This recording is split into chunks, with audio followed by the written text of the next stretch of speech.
Welcome to High Performance Hockey Podcast. Today we're joined by head strength and conditioning coach for HC Lugano in the Swiss Elite League, Lassi Laakso. Lassi's coaching career began in 2009 after playing professional hockey for 7 years. Lassi has worked with HC Lugano in the Swiss Elite League, progressing from the U17 assistant coach to head of strength and conditioning, a position he's held since 2014. Very interesting conversation that we had with Lassi today. We talked to him about coaching in Europe. We talked to him about the high performance model for European hockey, the differences and contrasting differences between long-term athletic development. We also spoke with him about an article that he wrote on his website titled Resisted Sled Sprint Training, a practical guide to improving short-term sprint performance. Lassi is a very smart, bright practitioner, someone I hold in high regard. It's going to be a fantastic hour. Welcome to the podcast.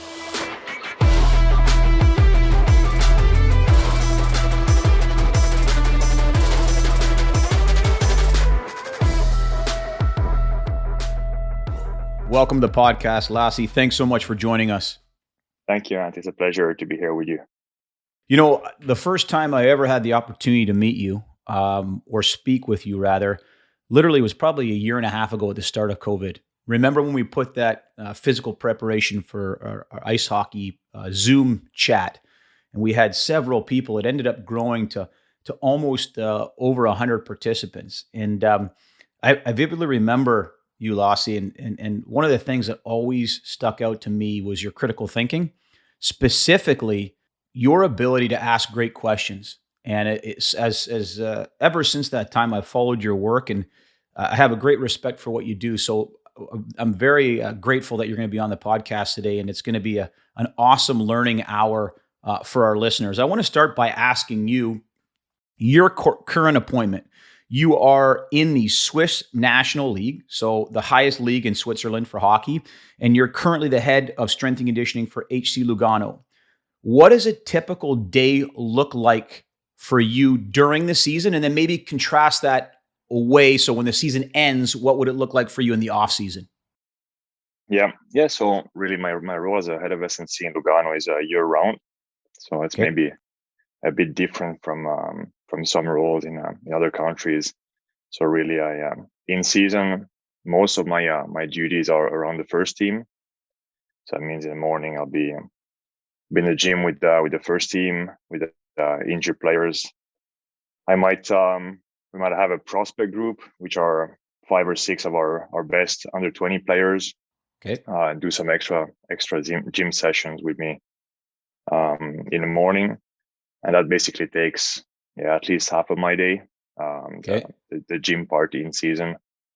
In the afternoon, there's a bit more variability in what I do, so that's where I might do some programming for the first team. At the moment, I program from everywhere from under 20 to under 15. Okay. We have some prospects playing in the second highest league in Switzerland, who are based half an hour from here. So I do that remotely for them.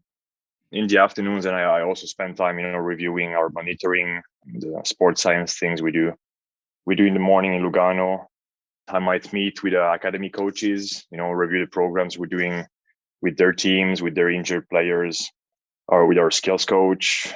It can be, and then that's kind of the short-term approach, like the day-to-day, week-to-week, and then there's also the mid and long-term work that's being done. So analyzing maybe our test data, try to understand better the player progression, the long-term work we do, so how we can optimize the work we're doing with our youth players.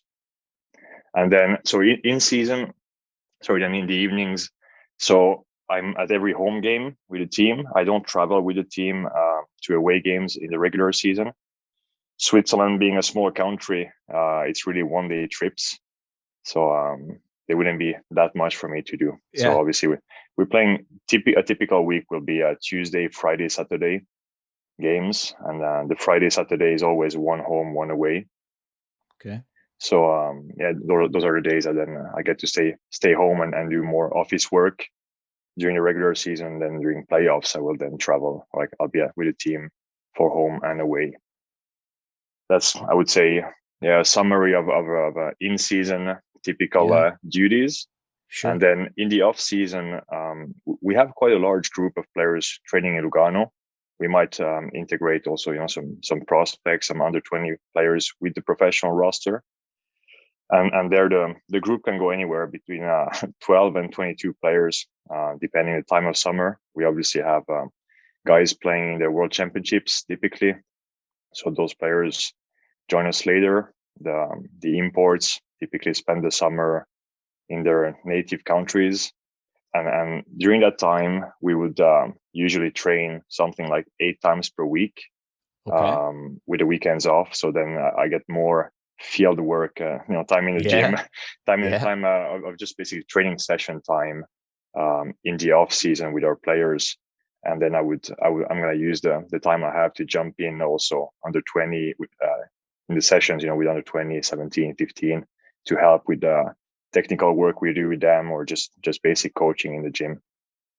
It's really interesting, and we're going to touch on this a little bit later because I want to ask you all about the long-term athletic development model in Europe, specifically with Switzerland. But it's interesting, right? Like you look at the National Hockey League or the American Hockey League, and your strength and conditioning coach or your performance coach works solely with that team. Where in Europe, you work in the club model, right? Could you explain a little bit to the listener what that club model encompasses? And then my other question, it's piggyback, and I can come back to it after, but do you feel that makes you a better, more rounded coach because you're dealing with athletes at different stages of their physical maturity or chronological training age?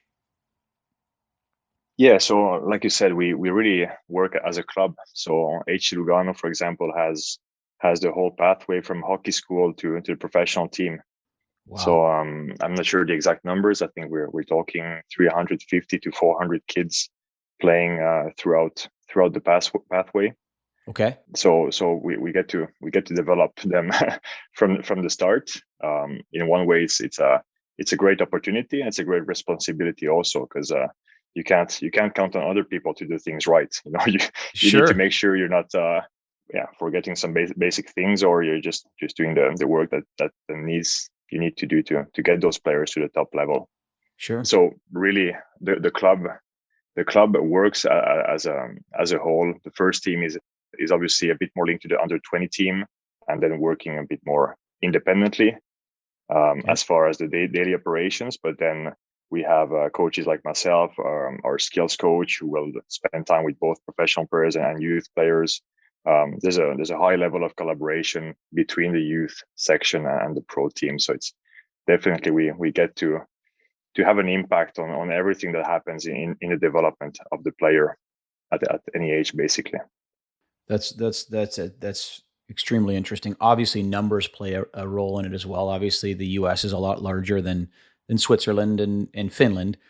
My second question is based on your day and the teams that you work with, do you feel that's made you a more rounded individual where you're training multiple age demographics, looking at different developmental trends, what's worked, what's not at different age groups, as opposed to just working with one team?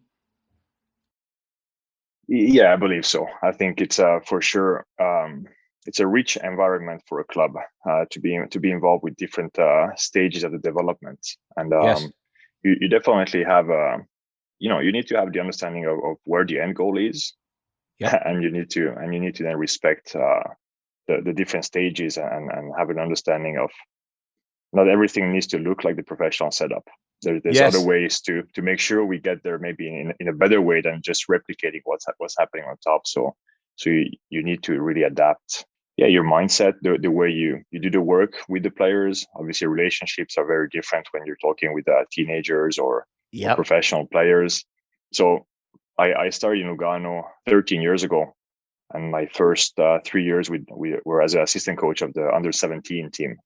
Okay. And then I spent 1 year only with the under 20 team, and then taking basically or being assistant coach on the ice, and taking the strength and conditioning part also. And then I transitioned to work with the professional team. The good part is also that most of our coaches have a similar pathway within the club. So Yes. you get to work at different age groups, and often you grow with the players. So even today, we still have players that I started to work with 13 years ago. So I feel bad for Wow. them. They've seen my face for way too long. Sometimes I admire how how they still listen to me. But Yeah. and yeah, so really, it makes you get a better understanding of the big picture and the different stages. Yes. And I'm sure that helps as a coach and as a person. Yeah. You played 7 years of professional hockey. Do you feel that served you in terms of building buy-in right off the get-go, as a performance professional in ice hockey? Yeah, I think it helped me both get the job and get an initial buy-in from some players. So, like I said, I worked a few years with the youth section first, and then when I started working with the professional team 9 years ago, on that team there were a couple of guys who had been at my wedding, so friends. There was Yes. another player I played junior hockey with him. Some of the guys were older than me. Some of those guys are nowadays they're GMs in the league. Yes. Our own GM, Nat Domenicali, was a player for us. When I started, He played in the those Canadian guys were national five. team, did he not? He played Nat, I right? know he played for sure for Switzerland uh, at the Olympics and World Championship, but he's obviously he's from Canada. Yeah, yeah, Uh, yeah. Great player. yeah, I think it was a very good junior career Yes. in the Western Canada. So yeah, like I said, some of those guys are now GMs. They were 5-6 years older than me at the time. But we also had some players that I started to work with when they were 15 years old. So there was a great mix in there, and I really had to find my position quite fast, and find the balance of where I stand. Guys were great; they were very respectful. Obviously, having those friendships or a Yes. long, playing story with players, it would have been easy to get a bit mixed there with the roles and relationships we had. So I was really thankful with the fact that they made it very easy for me to start in the job. But I think then the real buy-in I was able to build throughout these years was just trying to get better year after year, and Yes. guys see that, they appreciate that, they see I evolve, we work together to make it better, and I think that's really where you build the real buy-in over time. Fantastic. You mentioned earlier in our conversation, specifically with the first team, you mentioned typical week, Tuesday, Friday, Saturday would be games. What's your total in terms of scheduling? What's the total number of games in the Swiss Elite League compared to the National Hockey League, which is 82? And then my piggyback question to that would be: are you able to get more touch points in the weight room in that European model with game schedule, comparatively speaking, in North America? How many times a week are you with the guys in the weight room during the season? Is it twice a week? Is it once a week? I know it's schedule dependent, but on a typical week, how would that look? So at the moment, our regular season is 52 games Okay. in Switzerland. A couple of years ago, I had counted basically all the games we played, official games between Swiss National League, the Champions Hockey League, which is the European, the European Cup that you play on top of your national competition. The Swiss Cup, we had been at the Spengler Cup for a couple of years. So over those four seasons, we had played around 80 games per season, and Okay. that was an average of a game every 3.2 days that we had over 8 to 9 months. So it's not quite the NHL, obviously, but it's still Yep. quite a dense schedule.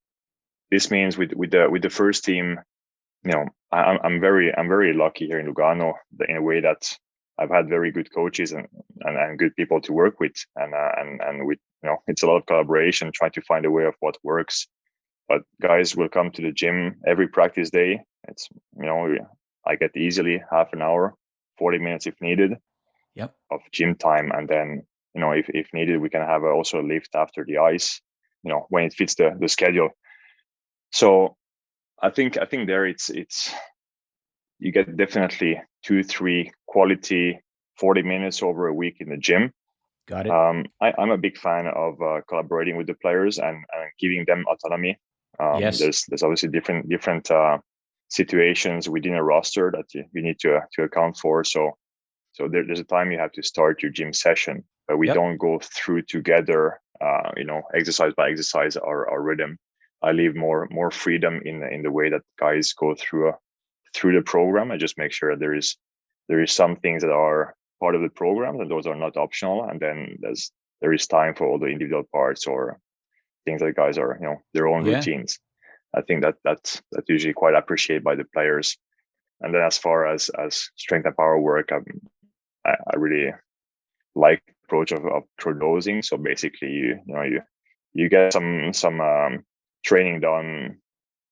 I say almost as often as possible. Yep. Just trying to build when guys are used to a higher load, it's an advantage over long term. So when we can get things done, might be only 2-3 sets of a couple of exercises. We try to integrate that even sometimes in a warm up. So we call it a warm up, but it might be, some people might call it a workout. Yeah. What we do before, before the ice. So that would be, with the professional team, at least 2, sometimes 3 quality sessions. The junior league is a bit different. They play on the weekend. So our under 20 league, for example, plays Fridays and Sundays. Mondays are day off for our U20 team. So then you get Tuesday, Wednesday, Thursday as practice days, and we can easily get 1 hour of gym time for each of those 3 days. Yep. And when you consider how long the season is, it's too long not to develop players in that time. Yeah. So on the pro side, you have the development mindset for sure with the younger players, and there's always things you can try to develop in season. But with the juniors, we definitely keep working throughout the season. Yeah, it's interesting for us too. Contrasting that to the North American, we work with our AAA organization. Specifically, we call it the POE, the Performance of Excellence, which is our U18 to U15 teams. And we track their quote unquote load for the year. That's game accumulation, practice accumulation, and strength and conditioning touch points. And we average over 180 touch points during the season, which is almost an active day every day. We talk about this idea of complementing versus competing. And certainly you would think, at least I would think, hey, this is a time where, you've got a lower training age, but we can still get, very good strength gains. And what we've seen year over year collecting longitudinal data is, yes, they're incrementally getting better, but comparatively speaking, your off season is going to be where you're making the big ones, right? We call it the aggregation of marginal gains during the season. So it's definitely interesting, and the volume of play, even at the youth level now, is starting to get more and more pro-like. But I wanted to come back to a point that you made, and I think it's really interesting about working with the first team as opposed to the U20s. And you said, I give them more autonomy in the weight room.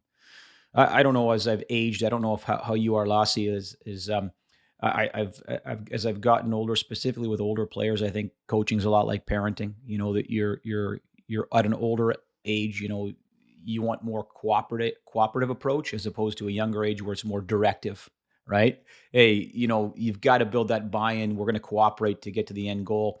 You mentioned, meeting players in the middle and having other menu items. How does that go if I'm a pro player and you say, there's certain exercises that I want, whether it's a hang clean or whether it's a sprint or whatever, the other menu items are do you give them pick and choose, or is it, hey, a player really likes this exercise from his trainer in the summer, we can add that in, or is it a combination of both? Yeah, I would say it's both of these. Some things are just part of the programs. It can be anything linked to injury prevention. Yep. There might be some mobility routines we're doing, groin strength, and those need to be done. But even those ones we adapt if needed. Okay. Then the more you go into the strength and power, I might have some options on the paper, but the guys know they can always come to me and discuss the different options, option if needed. And I would say probably typically my answer will be, what do you think would be good for you, or what do you prefer? Yes. I tend to take this approach always more on. You can see the guys who are not used to that, or bits, like just tell me what to do. Yes. But I kind of insist with that. I think those are just very important moments for the long term with the players. So you also understand how they think. You see what they prefer to do, and then you just make sure it fits with maybe the priorities that we have. And sometimes if it's we have a one clear day where we strength session done, then we just need to then I won't let you much choice on the fact that we're lifting that day, but then what we do, how much we do, which exercise is always something we can discuss. Yeah. I like it. Um, we talked to several guests on this podcast about this idea of a high performance model. In hockey now, in the National Hockey League, is becoming more and more of a thing. I'd say probably the last 10 years. I don't know if we've borrowed or used that model in high performance football, aka soccer. But what is, if there is one right now, what is the high performance model for HC Lugano? What are its component parts, and how do you objectively measure the success or the iterations that need to take place in the model? So if we could take kind of the definition that is typically given to a high performance model or unit where there is a director of performance and Yep. different pieces, we don't have that at the moment in Lugano. Okay. If you take a step back on that, I think it's hard to compare Swiss ice hockey with North American ice hockey, just because the Okay. realities are just very different. But if we consider some rugby leagues as a comparison point, where we similar to budgets, also Okay. cultures where there's a club. I think the Swiss ice hockey has historically a bit more heavy on investing in player salaries. So basically, Okay. you would have the opportunity to sign better and more expensive players. That's where the difference would be made as far as commission. And then when you compare some other sports with budgets, the staffs around it are much larger than what's seen here, with Swiss hockey. Okay. But this is also changing in the last few years. We have, for example, an annual meeting with the S&C coaches of the National League. Okay. It used to be one coach per club. You might have two if you were lucky to have someone for your junior program. On the last years, some clubs just keep adding, and now they come with three, four, four Yeah. coaches, and that shows the development that's happening also as far as investing in a performance staff around players in the country. So we within our league, it's the first steps are definitely being taken in that direction. Okay. In Lugano, if on a daily basis, really, the unit that's working, we have a coaching staff, so head coach, assistant coaches, we have a goalie coach and a video coach. There's myself, and our team physio is full time with the team, and he's kind of the relay with the medical area. Okay. So lots of the communication on the anything linked to performance goes from coaches, me, and the team physio, and then my position is sometimes there in between, just trying to make sure that we all speak the same language and we understand each other as far as the expectations, what can be done. Yep. Yeah, but it's really quite a small unit. It has definitely also its advantages because you're closer to people. I share my office with the other coaches. I don't know how That's a it's in other that's a huge places, but advantage, probably. sitting at you have the head coach and assistant coaches, and you're right next to you. You get to have casual conversations, and you just you're always there, so it's good to then build on things and then exchange ideas throughout, and not just during a meeting, for example. So that's a very big advantage I have here, and just building those relationships and makes everything easier after for our the performance model we have. And then obviously with COVID, I think the last couple of years investments have been obviously limited for everyone. On the junior side, we have another part-time S&C coach who is helping with the U20, U17 sessions, U15. We have also an intern she's a student who helps with S&C sessions. We have another part-time coach helping us. So it's those pieces are then helping us on the junior side of things. When we consider just S&C, then we obviously have professional coaches for every level. So U20, U17, 15. I was saying before with the club, I have two sons who play hockey. One is still in hockey school, and the other one is playing under 9 at the moment. Both have a professional coach responsible of their category. Training content, everything is is being taken care of by educated people who are very good at what they're doing. So there's this high performer throughout the pathway, and skills coach who works. He's on the ice with my under 9 son once a week, and I get him on the ice with the first team players every chance I have, because That's obviously outstanding. it's so valuable to get him. So there's quality people, I would say, throughout the club, as far as performance. Yeah. This episode has been brought to you by the High Performance Hockey Masterclass. The High Performance Hockey Masterclass is a comprehensive lecture series exploring the science and practice of high performers in the sport of ice hockey. It was designed and created and engineered by myself, Anthony Donskoff.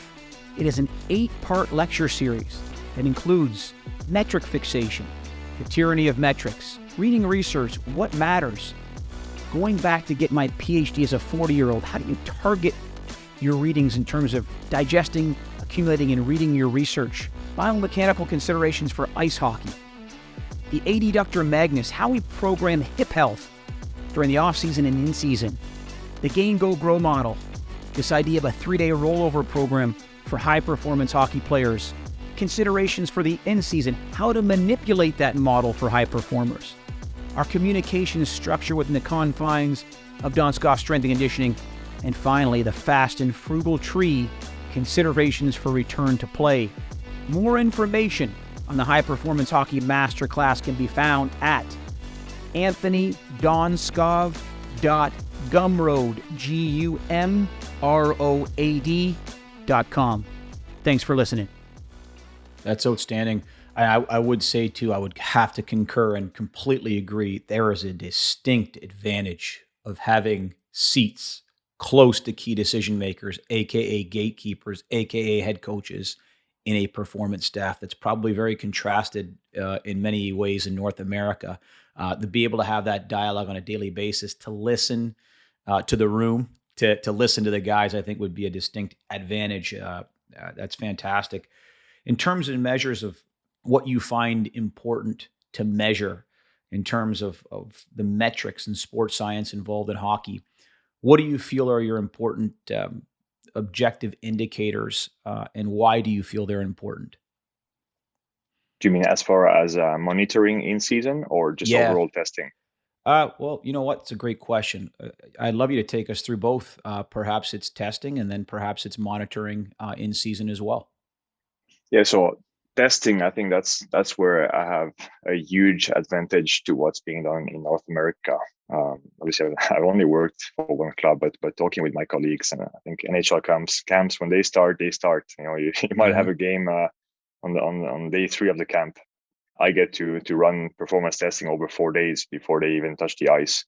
Or basically, I get the time that I request. Obviously, I need to be able to justify it. But at the moment, our screening testing goes over 4 days before we go on the ice, and then potentially I get also on ice testing. So Great. Speed tests on ice, for example, but that would be only 2 or 3 weeks into training camp because our guys skate a bit less, during the summer.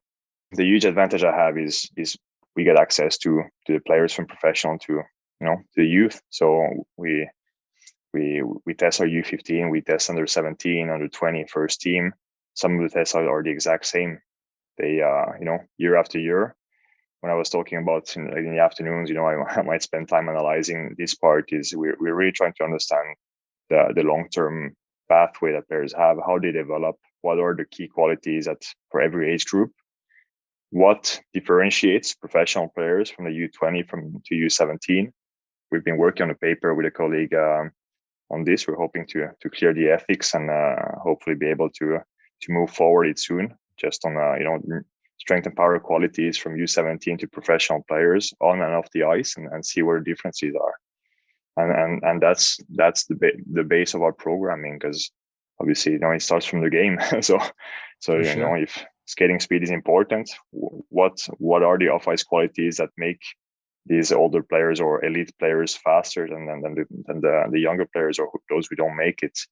So that's a clear advantage we have. Sure.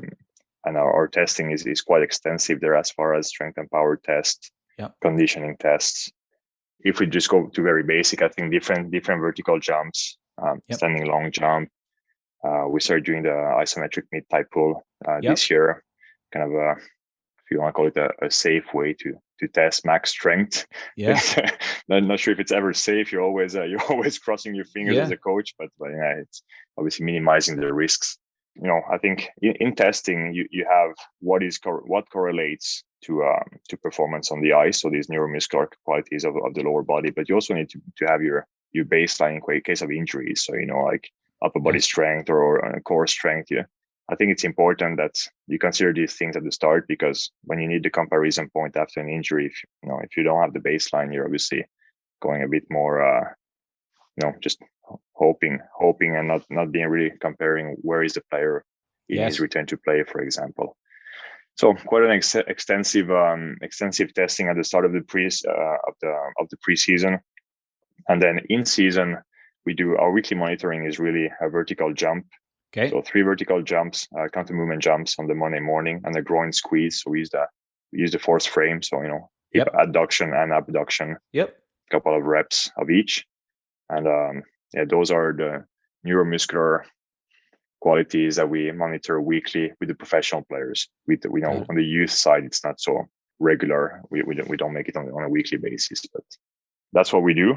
We don't have any monitoring on the ice yet. So quick question for you to follow up on the jump and the groin squeeze. Number one, are you looking at a certain metric? Is it RSI? Is it force at minimal displacement? Are you looking for a certain metric and then looking how far it is off baseline to deduce your fatigue? And then the other question I have with the groin squeeze, I've talked to a couple colleagues and everyone's got a little bit different. I think actually you sent me the article remember this old article? You sent me a newer article on this abduction ratio.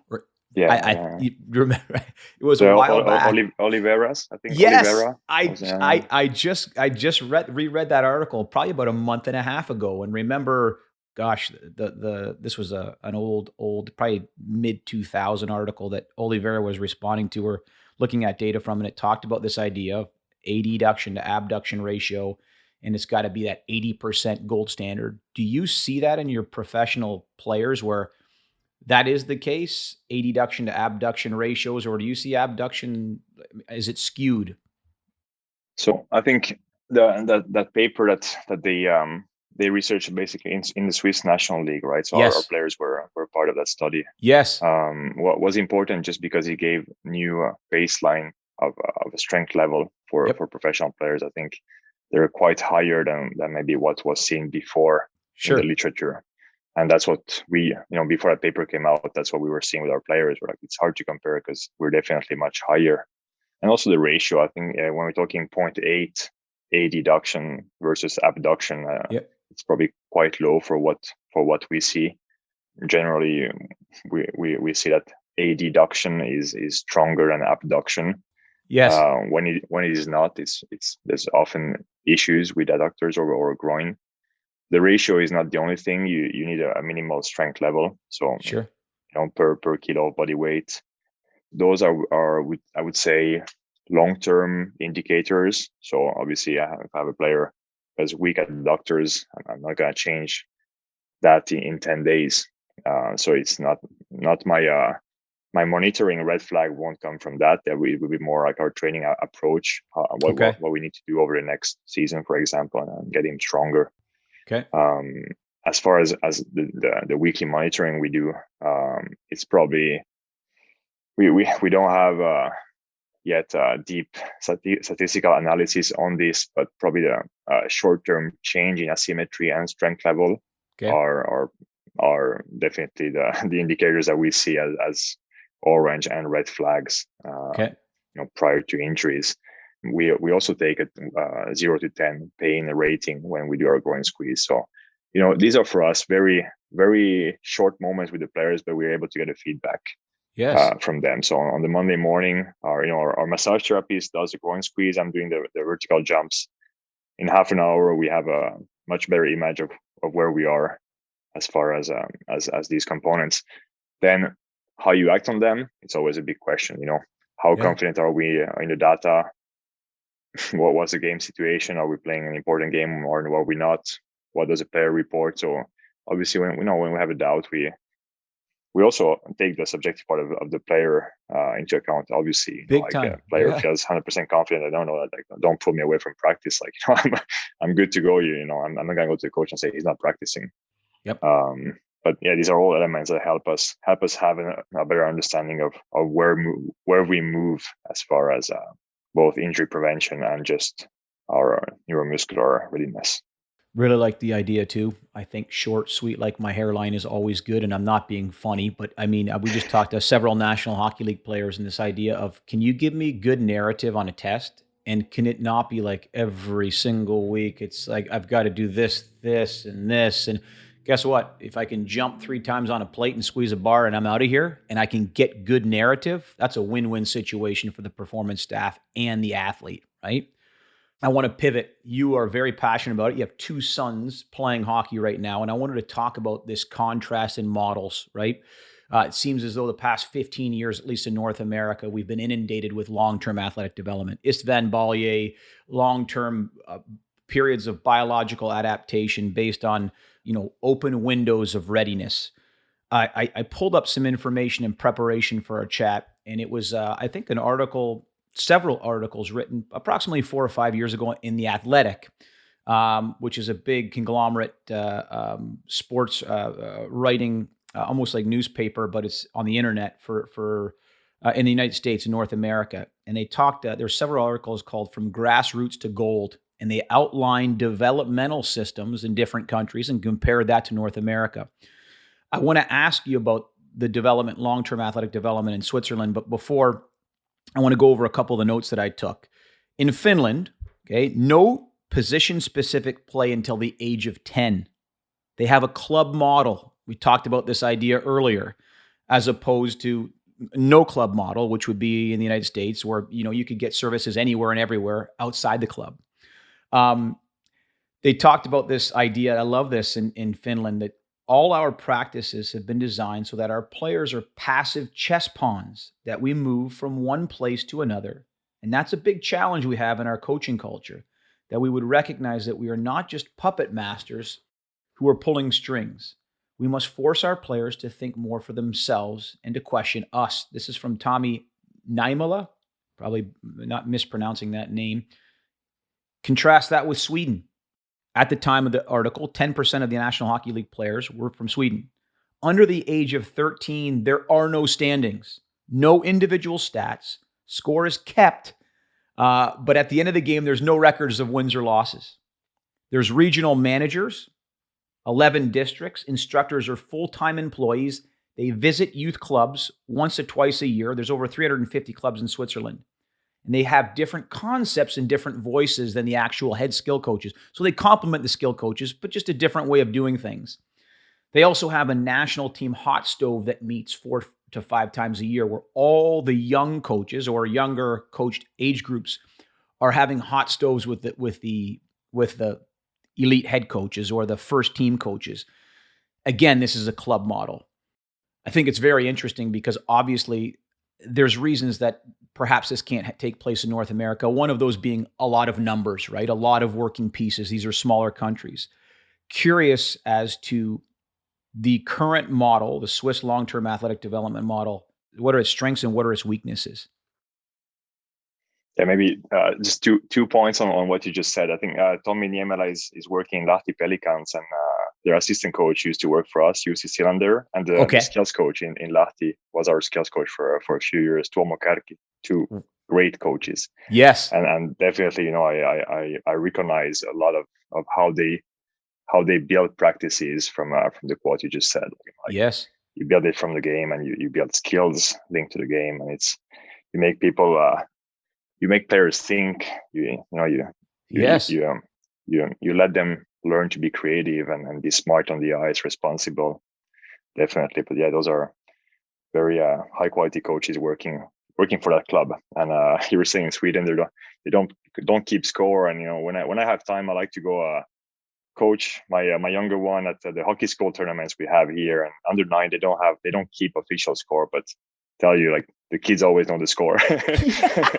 They do. I don't need to keep score. They know exactly where we are.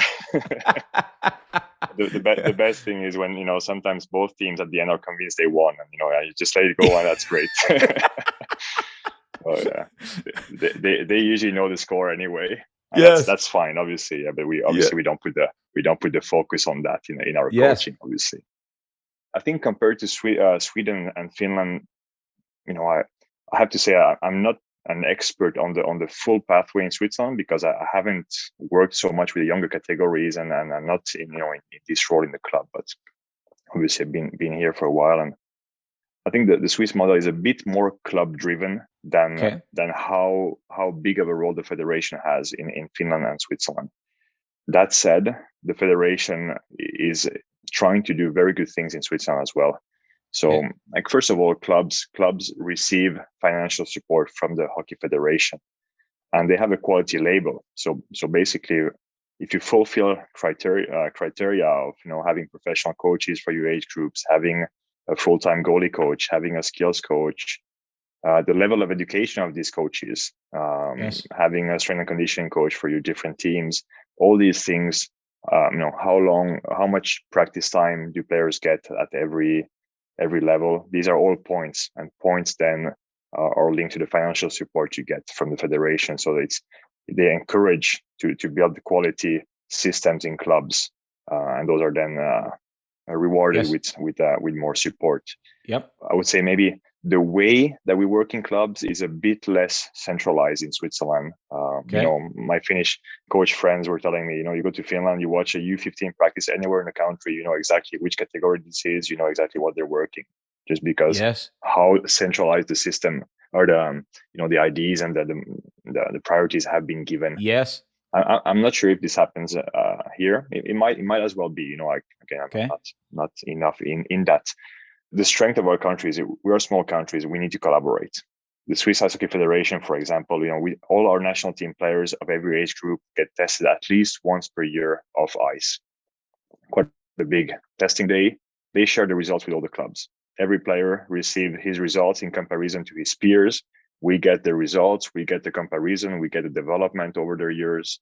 We know where we're moving. They get a feedback on training priorities from the federation and from the national team, who then will be in touch with us coaches to discuss how we can better develop those prospect players based on all the data that they gather over the year from men's national team. So really, we have a prospect camp. I think it's the best under 25-year-old players who will then go for a few days end of July. They test those guys also off the ice, on the ice. So you get the elite of the players, the Nico Hischier and those players testing, and then you have your own under 16 players following the same procedures of testing, and you just get the full development. So then the federation also, with the numbers that they have compared to a club, they're able to give you other ideas, or just say, hey, this is what we see. These are the neuromuscular qualities that we, you want to be able to play a national team. This is what we see. These are the peak powers that they get into CMJ. These are their yo-yo test results, and that goes back to the clubs openly, completely, transparent. Let's try to get better athletes, for example. I think for years, Switzerland now is trying to kind of make up the difference we have in physical development compared to countries where we might feel that players are still better skaters and stronger, Finland, Sweden. So, let's make sure we don't give an advantage on that side. So we collaborate. We build these players together. Another example, for example, the federation just over last year they were testing a LPS system with Biel, which is a team in our national league. Just did a study on that, and it was just shared openly now with all of us. So the club had this system in place for a year. We get the results, we get the conclusions they have very openly. So, trying to build the whole system, to go up and better together. Yeah. That's very interesting. Contrast that to the piecemeal system that you look at more in North America. I mean, we wouldn't have any access to longitudinal data like that with other age groups, at least from a private facility. We wouldn't at all. It's actually quite interesting. What we've done now is collected our data sets from our POE, our performance of excellence, and then we buttress those numbers against either USHL, which would be a high end, really high end junior hockey before college in North America, or the NHL Combine to see physically where our players are, and we'll set up graphs comparatively speaking, and look at time over time. But what a great thing to do, which should be to share that information, have a consistent testing battery where you can rate and see where you are amongst your peers from a physical off-ice standpoint. Very, very interesting. I want to pivot. You're a really smart guy. We know that. You've written several articles. You're getting your master's degree right now. An article that I read in preparation for our interview: Resisted Sled Sprint Training, a practical guide to improve short sprint performance. I'm going to ask you a basic question, but what was your impetus in writing the article? Why write it? Yeah, I guess it's my curiosity. Yeah. That's why I asked the questions. That's easy enough. Not sure about being that smart, but I know I don't have problems asking questions. Yes. No, like you said, I'm doing this master's degree in strength and conditioning at St. Mary's University at Twickenham in the UK. So it's distance learning. Yep. So the personal website was part of one of the modules. So it was the website, building a website and writing a few articles there. Some were more a literature review type of article, and then some were more, just your opinion on some hot topics in the SNC world. And so I think there's things like resisted sled sprint training or eccentric training. There's sometimes taken as just one thing, you should do eccentric training or you should do sled sprints. But then as a coach, you sit down and you go, okay, how do I program this? And this just, it's not one thing. There's so many factors that will, the adaptation that you get from this training will depend on. So it was really just personal curiosity, really. What works? What are the factors that need to be considered if I want to implement resisted sled sprint training? And that's what started basically that article. Yeah. So once he was on the website, I was happy with myself because I got a few answers about just how to program. But I have to say I'm not an expert in sled sprint training at all. For years I've only done in pairs with the players holding an elastic band with each other because that's all we had as a material. And I think for lots of coaches that's all you have often. So so that's where the curiosity started on for the article, and that's why also I kind of try to keep the title or the focus just on how to program based on what I get. So make it as practical as possible. Talk about the difference here between resisted sled sprints training and sled marching. For a listener that might not be a performance coach, could you explain the subtle nuances, the differences?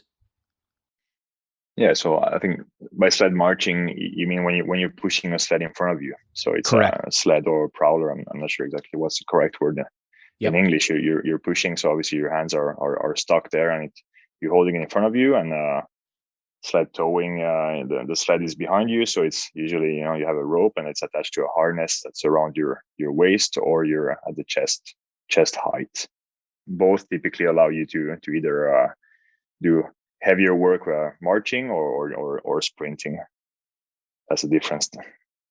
I think some really important things reading in the article that I'd love you to share with a listener. Kinematic differences between resisted sled sprint training, and obviously they parallel a lot with our sport, right? Which impulse, etc. But can you explain when you're performing a resisted sled sprint training, what are the kinematic differences between that and a traditional non-weighted, non-resisted type movement, specifically sprinting? Kinematically, what changes, and this was probably one of the main questions in the literature at the start of the research on resisted sled sprint training, is that there is changing in kinematics. There's a decrease in stride length, stride frequency, flight time decreases also. And so you have obviously longer ground contact time. So there's an increase in trunk lean forward also. Yep. that might and will change a bit depending on where the sled is attached to your body.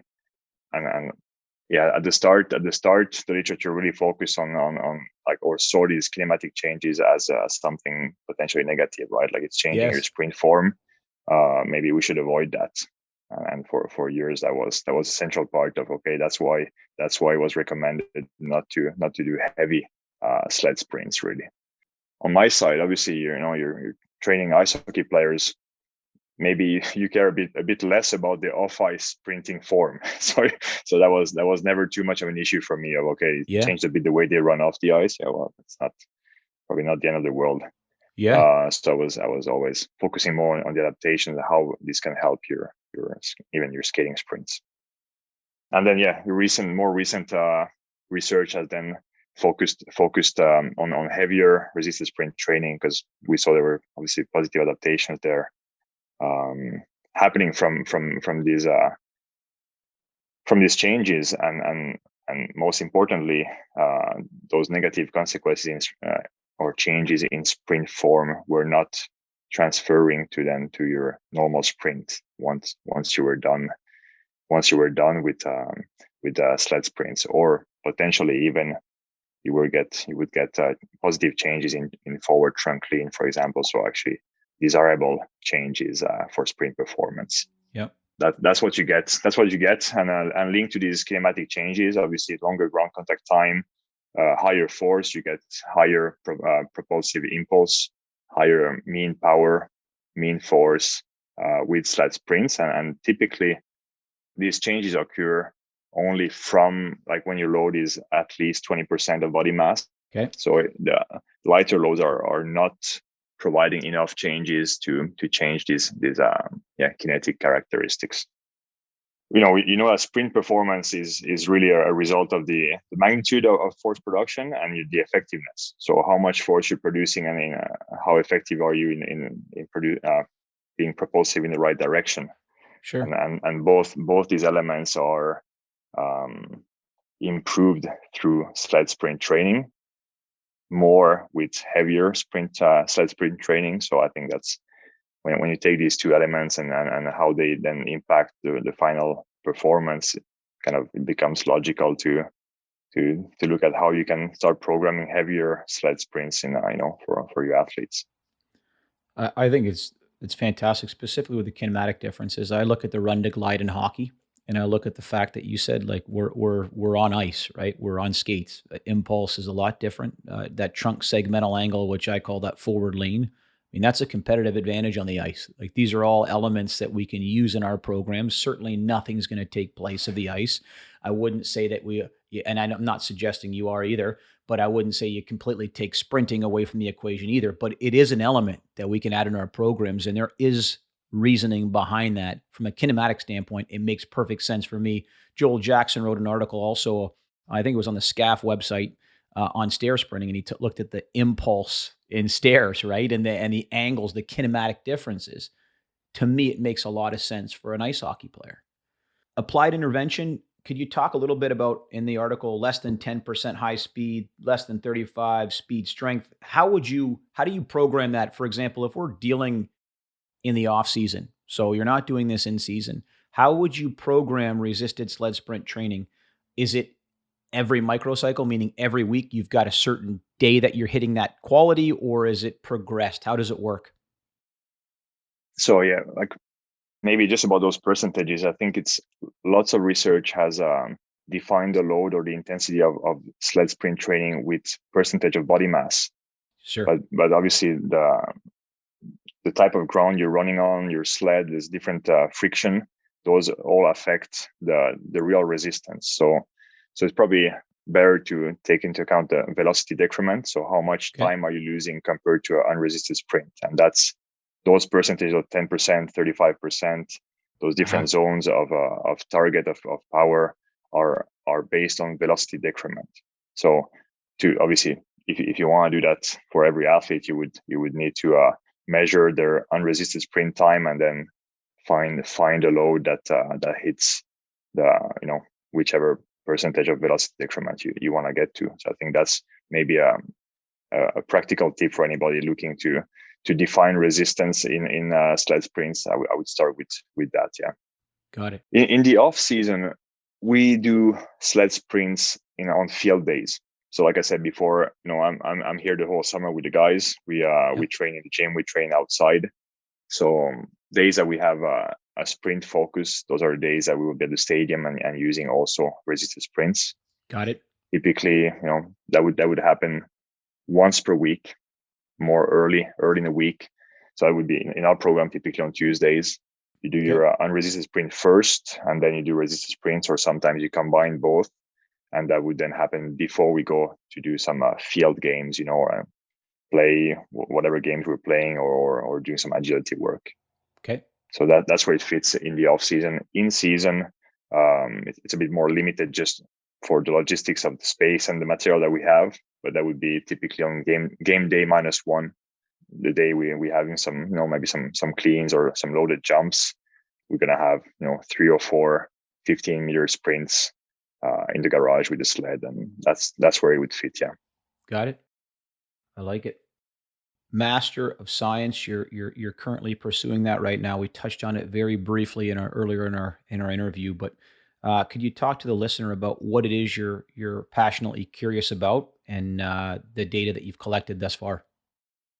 Yeah, I think I'm just curious about performance and performance for our players. So anything that can help us, I'm very curious about. Obviously, like I said, I combine 2 of the themes that I think are very present in my reality, which is the weekly strength and power training or the microdosing of qualities and the sled sprint. So it can be hard to get the right elements in season. And when you're playing lots of games, when do you train? Do you train after games? Do you train the day between games? Are you using the game day morning as a window of opportunity before the game? I think there's been recent research that show that you can get very good results with microdosing. I think with football players. So in season, as long as you get that volume of work throughout in the week, it doesn't really matter in how many sessions you do it. And I think that's one of the key concepts when working with the pro hockey players in Switzerland. A heavier and a session with more volume will also leave bigger effects as far as fatigue and whatever pain you muscle damage or anything you get. So the more you can be consistent, the better you have a chance to hit those to not miss your lifting Sure. over a week. And then it's you hear guys tell you about today I had legs, or today I didn't have legs, and then you're okay, so what can I do? Is there anything that we can do to help you have legs? Making sure you're ready. And that's where, so for my research project for my master's degree, I looked at the priming effect of resisted sled sprint training, basically doing it, so looking both at the neuromuscular status when you were doing it. So are you in a fatigue state or in a normal state?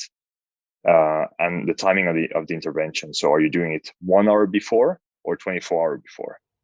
Uh-huh. So, and I think these are just 2 practical elements. We play back to back. At the moment, the research on priming is always on fresh subjects. But in our reality, you have the fatigue. So I think one thing is important to understand is do you have the same effect if you're fatigued or if you're fresh? So would you use it also on the second day of a back-to-back potentially or not? And then the 1 hour, 24 hours before is really, can you fit it into a pre-game warm-up? And does that make you feel better, actually have better legs for the game? 24 hours before was really chosen because I did this with our U20 players. With them, I didn't have the chance to use 6 to 8 hours before window, which would be, for example, the morning of a game day. But again, like teams are slowly taking away morning skates. We're trying to recover as much as possible. So maybe the morning of the game day is maybe not the best moment also to add some work. So that's why I was really curious, especially about the 1 hour before. Like can you do something there that would both help you feel better for the game, but also be part of a microdosing strategy of getting that training volume done over a week. I've been able to complete the data collection. It was quite a mess with COVID and schedule.